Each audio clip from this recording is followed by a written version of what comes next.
Okay, Tamil பேசுகின்ற அத்தனை உறவுகளுக்கும் இந்நேர காலை வணக்கத்தை நாங்கள் தெரிவித்துக் கொள்கின்றோம். இன்றைய நாளில் சவுக்கடி கடற்கரையின் ஒரு துப்புரவு பணியை தான் நாங்கள் மேற்கொண்டிருக்கின்றோம். காலகாலமாக நடைபெற்று வருகின்ற இந்த துப்புரவு பணி இப்பொழுது அநேகமான இடங்களில் கிளீன் ஸ்ரீலங்கா வேலை திட்டமாக செயற்பட்டு கொண்டு வருகின்றது.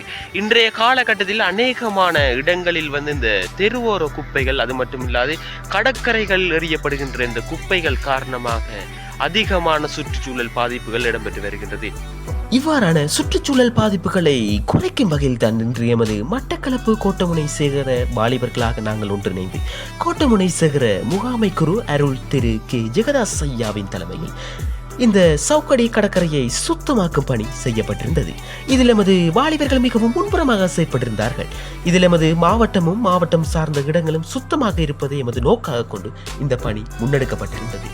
எமது மாவட்டம் எதிர்நோக்குகின்ற ஒரு பாரியதொரு பிரச்சனையாக மாறி வருகின்ற இந்த வீதியோர குப்பைகள் மற்றும் கடற்கரை குப்பைகளை அகற்றும் முகமாக இந்த பணி முன்னெடுக்கப்பட்டிருந்தது.